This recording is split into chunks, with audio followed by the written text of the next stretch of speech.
Welcome to Storm Tracker, your eye on the storm of your Carolina Hurricanes, and your home for the best insight and analysis to keep you totally informed on what's happening with the Canes. Whether it's the latest news on the ice or off the ice, we've got you covered. Now let's begin. Here's your host, Tom Ray.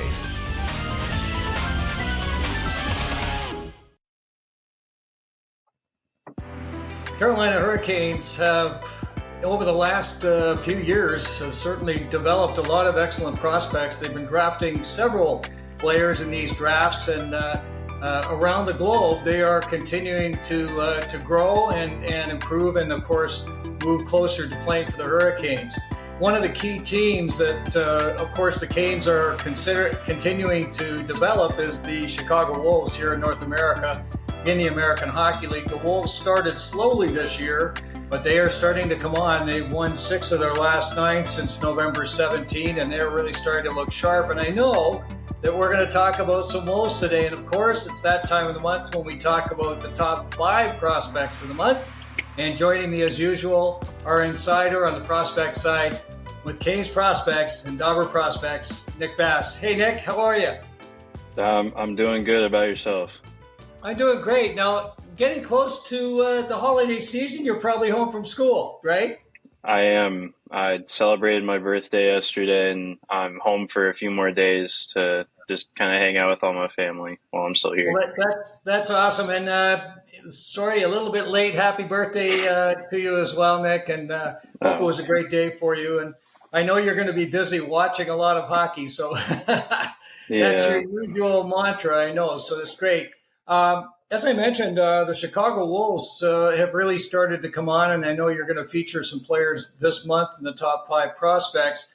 And I thought we'd start with number 5. And this is, of course, a player we've talked about before, Ryan Suzuki. Suzuki, of course, was drafted in 2019 in the first round.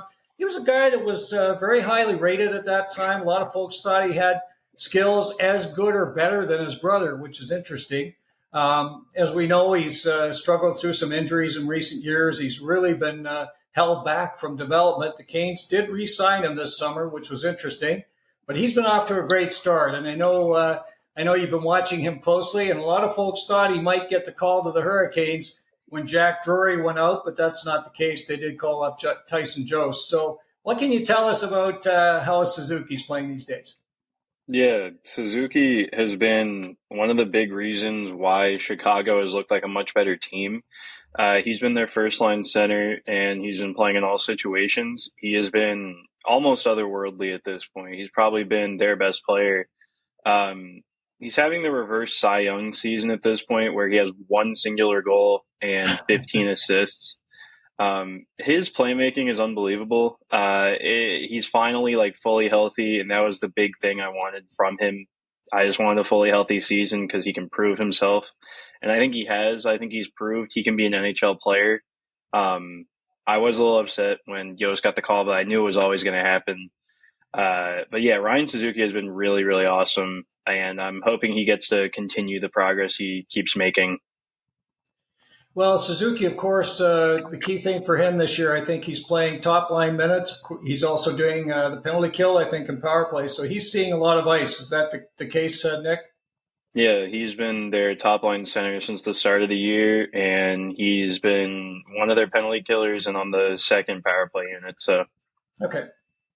Now, I remember watching him in some of the prospect tournaments, particularly last year.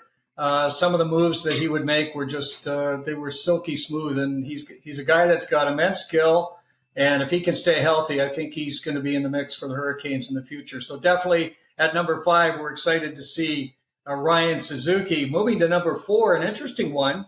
This is Andrei Krutov. Now, Krutov was drafted this year by the Canes. We talked about him in a previous episode. He was drafted at 220, so he's way down.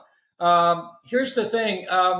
Elite Prospects had a very interesting comment on Krutov. They said Krutov sees opposing defenders as cones to dangle around. So they really thought he had some great moves. Darren York said a really high-quality offensive thinker. So, again, this guy's got some real moves, and I guess he's been off to a great start with Torpedo in the VHL. What can you tell us about Krutov? Well, first things first, yesterday, he had 2 goals and a shootout goal. And with that, he now leads all U19 scoring in the VHL, which at 18 years old and as a 7th-round pick is incredible. Also, he's been sent down to the MHL a few times this year. So it's definitely good for him that he's doing what he's doing. He's been incredible. His hands honestly haven't shown up a ton this season solely because he realized about halfway through whenever he kept getting sent down that he can't just keep relying on his hands to get him out of every situation. And it's slowly coming together in that regard. His timing and his wherewithal of where to be on the ice at the time is getting a lot better. His shot is incredibly lethal. And then the hands do flash from time to time, especially in the shootout. Yesterday's goal was impressive, and the one before that was even better. It's just really good to see a young guy getting this opportunity and him capitalizing on it. Krutov's been really fun, and the picture I used was him and his cat named Boomer, and I thought it was a really funny picture. Well, Krutov, when he was drafted at 220, that was well after what a lot of the scouts had said. McKean's had him at 135. Central Scouting for Europe had him at 97. So he's a guy that Canes, again, pulled off much later in the draft, and he certainly sounds like he's going to be an interesting prospect for the Canes going forward. The next guy, number 3 on the list, this is an interesting one, a guy that I was very excited about when the Canes drafted him in 2020 in the 2nd round. That's Noel Gunler. Now, Gunler is a guy that, the word on him was just a highly skilled player. Unbelievable offensive capabilities. The concern with him, of course, was going to be the same concern we hear with a lot of these talented offensive guys. Defensively, not as strong, and also not necessarily a consistent worker on the ice as well. So a guy that had elite skills and needed to kind of put the package together. He, too, has struggled through some injuries in recent years, but I'm delighted to see he's on number 3 with the Chicago Wolves. Again, Noel Gunler. What can you say about Gunler? Yeah, Gunler has been a lot better as of the recent few weeks. He had a really nice point streak a few days. I think it was like a 4-game goal streak. It was a longer point streak, though, but he was playing really well. He still is playing pretty well. He's getting good power play time with the Wolves. He's on the same unit as Suzuki and Justin Robidas and a few other guys. He's been really good. He's crashing the net a lot more, which is something that you didn't really see from him a lot. And I think that's honestly good for him. He's a very decently built physical player, and seeing him use physicality to his advantage is always going to be a good thing. He had a very good month in November, and I hope he does keep it going. I think he can. If he uses his shot more, his shot is lethal. I don't know if it's like a mix of just not using it a ton or just not being the most active shooter, but it also might just be Chicago doesn't shoot a ton, but maybe they will.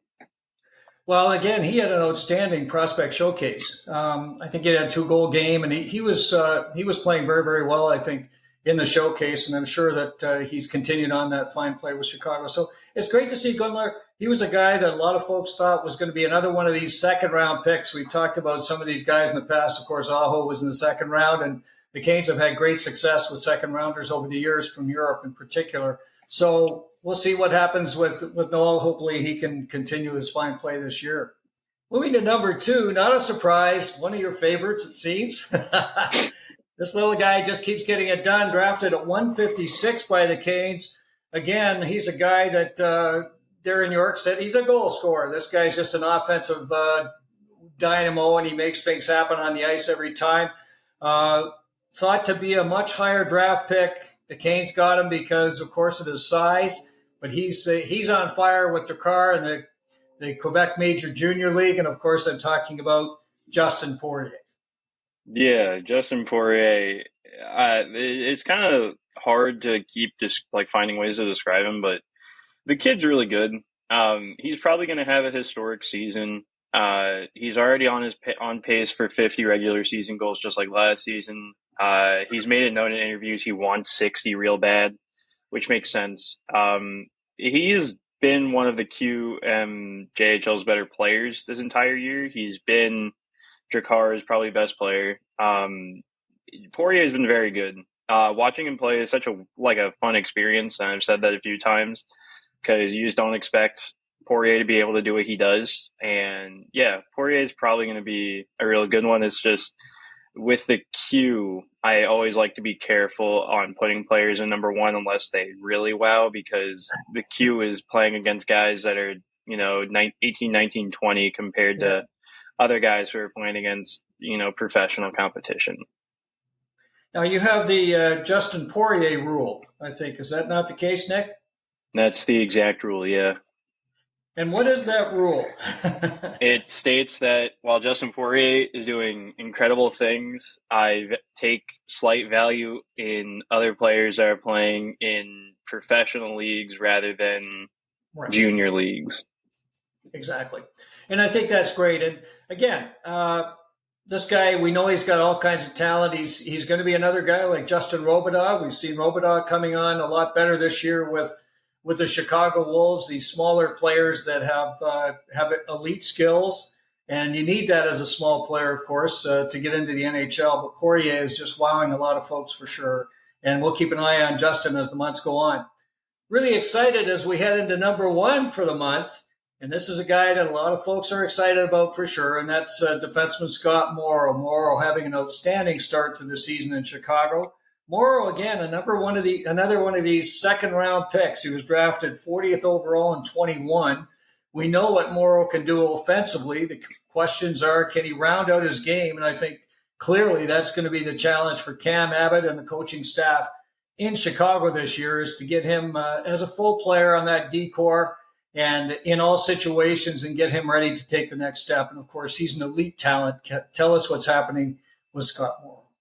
Yeah, Cam Abbott is giving Scott Morrow a very hefty workload, and it's for a good reason. They want to test him. I said before the year, when originally I thought Morrow might have a good shot to make the team, and then they signed Walker and they re-signed Chatfield, I said that, honestly, it's probably better for Scott Morrow's development for him to be playing heavy minutes down in Chicago and just getting used to the game professionally. And that's exactly what's happening. And you can see the direct development of, at the start of the year, he probably wasn't where he wanted to be, to where he is now, which is a lot better than where he was to start the year. Scott Morrow has been running the power play with Nadeau and Ungersorum and Heimosalmi and another guy on the Wolves' technical first power play unit. And it's been going decently well. Again, the power play numbers might not look too great, but they went through a horrid slump where they just were not too great. Scott Morrow's been looking very, very good. He's starting to truly look like the player the Hurricanes envisioned him to be, with elite offensive instincts when he can have the puck on his stick and make plays. The defense is getting a lot better, and that is what is helping him out so much. His straight line skating has also gotten faster. I was speaking with Matt a few days ago, and we specifically noted a play against Grand Rapids last Sunday where a bad line change led to a 2-on-0, and Scott Morrow was the one who got back and made the play. And we both recognized that and went, wow, that's really impressive, because it didn't, those types of plays from Morrow just were not happening a lot at UMass and weren't happening a ton in the beginning of the year. But now they're like, okay, this is happening more and more. His 5-on-5 play is extremely encouraging. He's a penalty killer now, which is the first time in his career he's been a penalty killer. Everything is starting to click for Scott Morrow, and that's why he was number one, especially after a hat trick and a 4-point performance against Grand Rapids as well. Scott Morrow is definitely doing better now, and I'm happy to see what he's doing now. Well, his first year at UMass, he was unbelievable. He just was phenomenal as a freshman. And then kind of softened a little bit in his second season. But he's a guy that there's no question he's got elite skills. He's starting to show it, a hat trick and 4 points in a game. That tells you a lot about his offensive capability. There's no question there. And if he can round out his game, and I know that's the plan, and that was the idea of putting him in Chicago this year, and it's great they've got the Wolves. so he can play there. This is going to be ideal for him. And, it's interesting because the guy we normally talk about in the top 5 is not there this month, and he's the other defenseman we expect to see very soon with the Hurricanes, and that's, of course, Alexander Nikishin. Where's Alexander? Well, I recently described his current situation as being a minutes eater, comparing it to a term that people use in baseball as a innings eater. Innings eater in baseball is your 4th, 5th guy in your rotation. He's going to give you 7 to 8 strong innings of 2-run baseball. Alexander Nikishin at this point is giving you 24 to 25 minutes of strong, even strength play. He on the power play, he's been relegated to the boards, and watching him, you can clearly see he's uncomfortable with it, and his head coach doesn't want to move him off the first power play. Couldn't tell you why, but he's still playing on the penalty kill, even strength. I mean, obviously they still trust him. He's playing 25 minutes a night. It's consistently. He's the leading defenseman in the KHL in time on ice by almost a full minute at this point. He's still playing a ton. It's just the points were not there. They still aren't.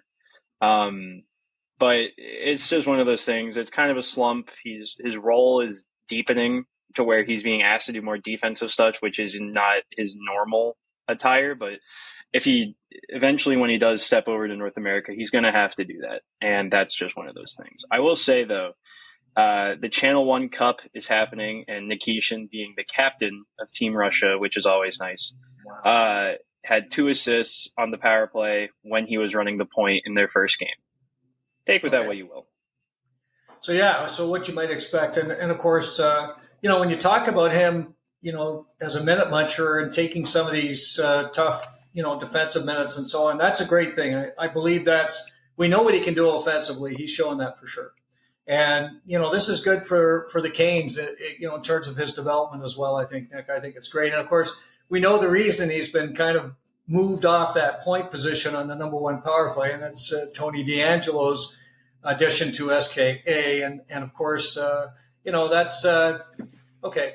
There's a lot of ex-Canes. We've talked a little bit about this. Ex-Canes or future Canes. You've got Sergei Tolchinsky, who had a cup of coffee with the Canes. You've got Valentin Zykov, who spent some time with the Canes. Of course, Kuznetsov, who was with the Canes last year. DeAngelo, and then you've got the prospects in Nikishin, and of course Timur Cole, who we're going to talk about in the coming days as well. Quite a cast of Canes relationships. Yeah, it seems like SKA really likes the Hurricanes, and the Hurricanes seem to enjoy SKA's farm team. So, yeah, isn't that funny when you think of it? It's kind of an interesting story.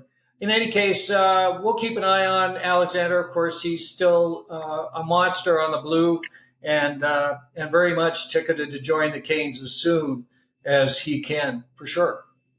Okay, so top 5. We started, of course, we had the big one being Scott Morrow at number 1, so that's great to see. And now we'll talk a little bit about the honorable mentions. And, of course, always interesting to hear what you've got to say on the honorable mentions side.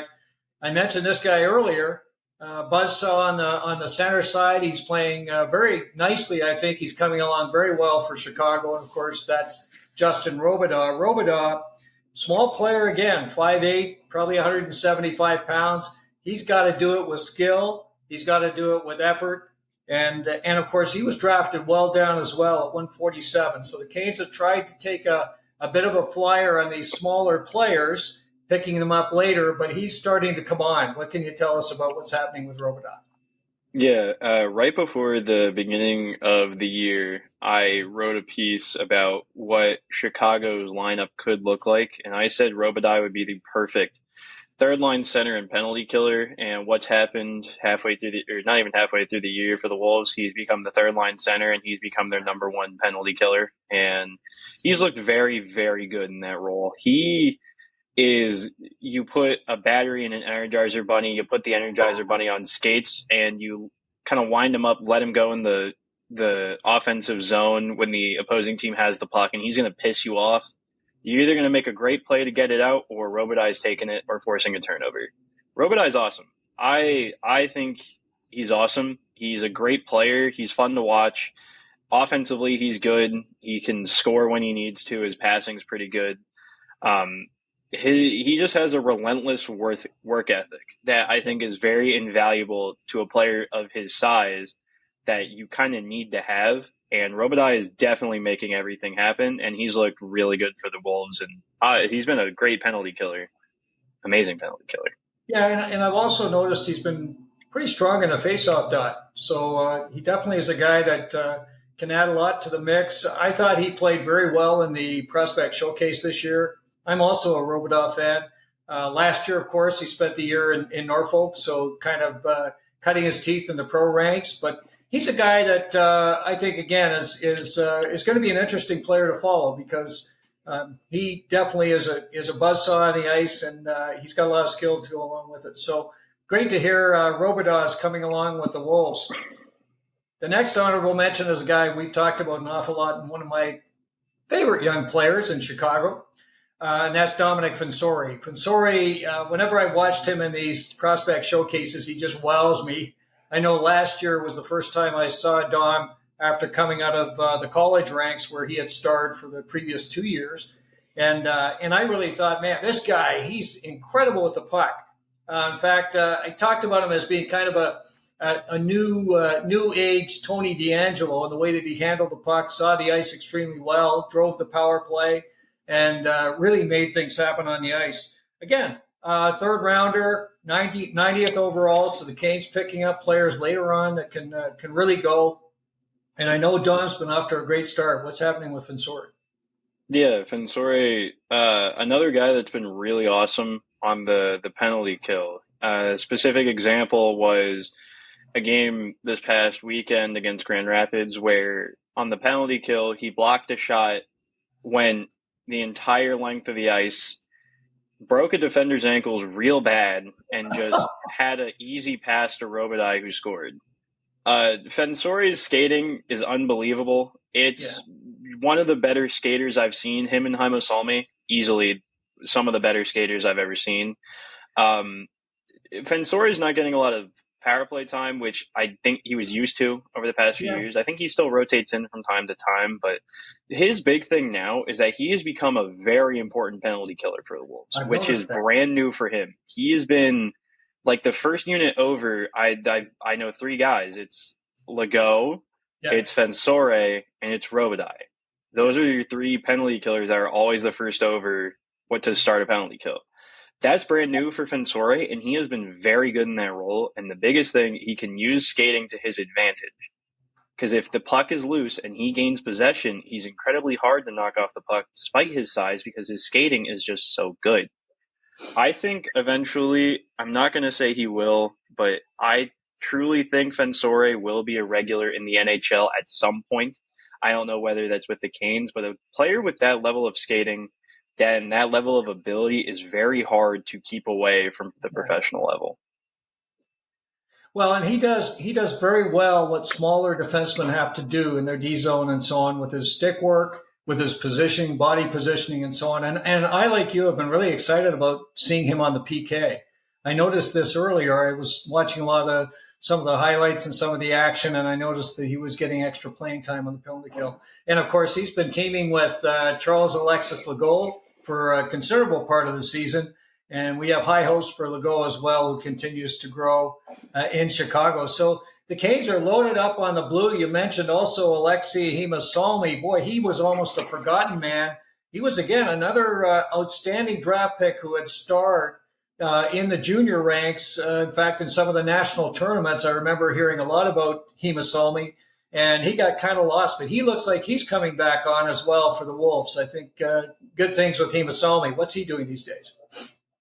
He's been fine. He's finally got decent chemistry with his defensive partner, which has been Joachim Ryan. Heimo, he's looked really good. He's getting power play time. He's moving the puck pretty well. His skating, obviously, is what really helps him out in most situations. He can just make things happen. With his skating, he can make defenders get out of position real quick and capitalize on that because of the way he skates. He's been fine. He's been fine. Well, we'll see. I mean, obviously, the Canes are loaded on the defensive core. We haven't even talked about some of the others in other countries around the globe who are starting to develop as well. So the Canes are just absolutely loaded on the blue, and that's a great harbinger for the future for sure. Let's talk about another defenseman if we're going to talk about these guys, and of course that's your next honorable mention, and that's Roman Sjokren. Sjokren, we talked about in the draft this year. He was number 184. Again, that was later than some folks had him. I mean, FC Hockey had him at 57. This is insane. Daily faceoff at 112. So they got him a little bit later. And this guy, he's a beast. Elite Prospect said when he's not just barreling over guys, there are flashes of actual puck handling ability. So an interesting thing to say about him. Darren York said he's an incredibly gifted skater. So what's happening with Roman Sjokren?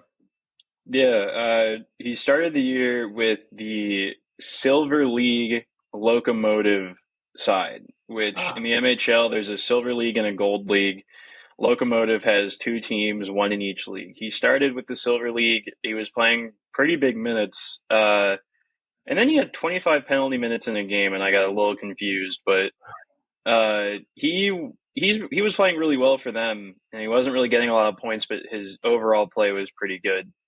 And then he got called up to the Gold League team, and now he's starting to put everything together to where he's putting up points at a pretty good rate. He's playing very well 5-on-5 hockey. I believe he kills a penalty or two. I honestly haven't watched a Roman Sjokren game in a few days, but he's looked really solid. I'm happy that the step up in competition, whether it's not the biggest step up, but I'm happy the step up in competition is good. And I'm happy that he is succeeding even at the higher level. Well, again, it's a constant theme with the Hurricanes and these defensemen who can skate. You talked about a couple earlier, of course, the guys that you talked about on the prospect side, top prospects and the honorable mentions can all skate. Fensore, of course, Scott Morrow, and again, Heimosalmi, who we talked about as well. All three of these guys can skate like Madden, so can Roman Sjokren. So, again, another talented defenseman. Don't hear anything about him. It's great to hear him on the honorable mention list this month for sure. Now, we've got something coming up very soon, which is exciting. Of course, we have the big tournament, the Four Nations tournament in the NHL coming up in February, but we do have the World Junior Championships coming up before that. And I know the Canes have a number of prospects who are going to be competing in that world tournament. And it's a big one because a lot of the players that are showcased there turn out to be some of the key players in the NHL, as we know. So let's get a listen to some of the folks you think we should be paying attention to from the Hurricane side as well, Nick, in that tournament. So, yeah, the Canes are going to have three guys there. There's going to be two for Sweden and one for Canada. The one for Canada is Bradley Nadeau. I am not shocked he made it at all. He's the only one playing against professional competition, and I believe they should value that kind of heavily when you're going into a competition against everybody that's less than 20 years old. Yeah. Bradley Nadeau is probably not going to be in a big role for Team Canada, but he'll probably get some sparing power play time. He'll probably be in a bottom six role. But the good thing for Nadeau is that he's kind of used to the way that he would want to play in a bottom six role because the Wolves have kind of got him to that point of being ready for that. So Nadeau is probably going to be a really fun player to watch. I'm glad that he made it, obviously. He'll play these two games for Chicago on the 13th and the 14th, and then the 15th he will go to Ottawa and join Team Canada. Team Sweden, the big one that everybody is going to know and everybody's going to watch for because he's probably going to have a very much so expanded role than the one he had last year, and that's going to be Felix Unger-Soren. So he's going. It's going to be his second year there, and last year, even in a second line role, he was putting up great numbers because of the way he plays. The big thing for him going to the World Juniors this time is that he's expected to be one of Sweden's top players. He is going to get power play time. He is going to play first line more than likely. He's going to be asked to do a lot of things. And the good thing is that thanks to David Edstrom, he won't have to play center. he's going to go back to the wing, and he's probably going to look really good.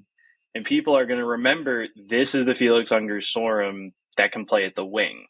I don't think he'll necessarily stay at the wing. I think whenever he goes back to Chicago, he'll go back to center. But Felix Unger-Sorum is going to have a pretty big tournament, and Sweden expects him to have a pretty big tournament. And truly, I think he will. The last player is also for Team Sweden, and that is Oscar Voulé. He's 19-year-old, because I saw it was just his birthday.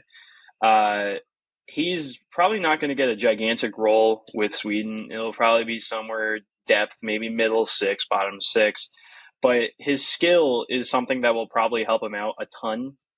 This Team Sweden roster should be really fun and enjoyable to watch push the puck and make plays. And Voulé is probably going to be a big proponent of that because of the way he can pass the puck, and especially his shot, which is heavy and it's accurate. Yeah. So Voulé should probably be fun. But yeah, those are the three guys going to the World Juniors that people should probably watch. Well, I'll tell you, it's going to be exciting. And again, I think, we're watching the Canes try to bring, Felix Unger-Sorum into that center role. They have a particular shortcoming in terms of top center prospects coming along, and I think that's the reason they're trying to do it with Felix. But I kind of look forward to seeing him back in the wing because that's where I think he really shines. And when I first started watching Unger-Sorum, one of the things I really was impressed with was his board work. He was very strong on the boards. Of course, he sees the ice extremely well. And he's a guy that can really make plays happen. And I thought that would be a great skill for the Hurricanes, and definitely saw him as a middle six winger prospect for the future. But, they're continuing to try to bring him along at center, and we'll have to see how that plays out going forward. In any case, some really exciting players to watch. Always interested in Bradley Nadeau, and I know you've had some great conversations with Bradley and his family, and they're great people, and we'll look forward to see how Bradley does as well for Team Canada. So lots to keep an eye on. Any other prospects we should kind of keep in the back of our mind as we get ready for our next opportunity to talk prospects, Nick? I guess kind of Ruslan Kazayev, because it was weird to see that the goalie who was sent down to Bloomington was Yaniv Peretz instead of Kazayev, seeing as Kazayev is the younger goalie. But I believe it's probably because Chicago wants to keep him with an experienced netminder, and also because Chicago has a dedicated goalie coach. So they probably want him getting actual work, as well as having familiar faces in Gleb and in some other guys that he's seen before. So he's not going to Bloomington and not really knowing anybody besides Bryce Montgomery. So I guess Kazayev, because he'll probably get a start in the near future for the Wolves again. Well, it's interesting you mention that because I rolled out a podcast yesterday with Aaron and Katie, and we did talk about Ruslan Kazayev. And one of the things about him that I was thinking is exactly what you said, and that was that I think he's higher on the pecking chart in terms of prospects from a goaltender perspective than would be Peretz. And I think they want to keep him, as you say, with the appropriate professional coach they have there. Certainly with Cam Abbott and with the rest of the team. And he's I think as well, he's started to play better from what I could see. And he's a guy that, again, coming over from Russia, young player, hasn't played in North America before, really didn't know what to expect. And it takes a little while for these guys to kind of find their way.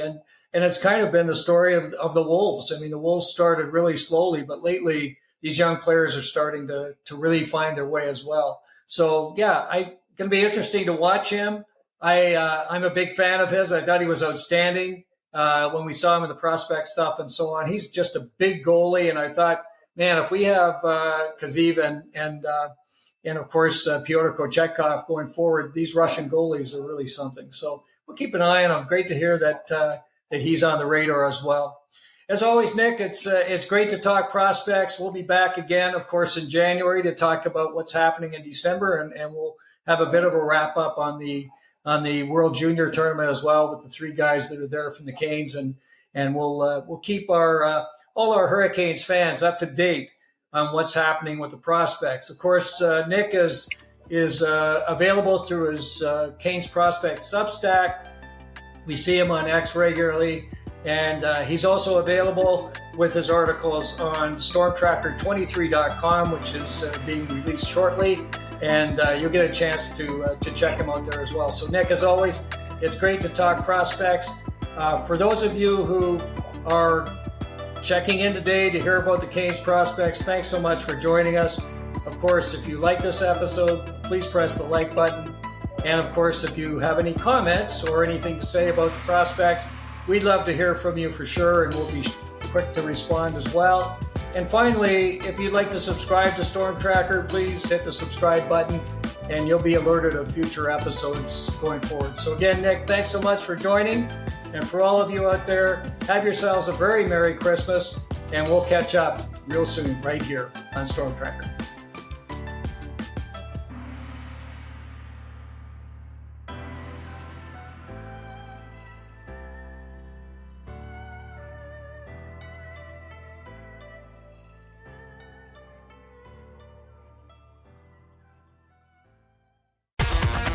Thanks for listening.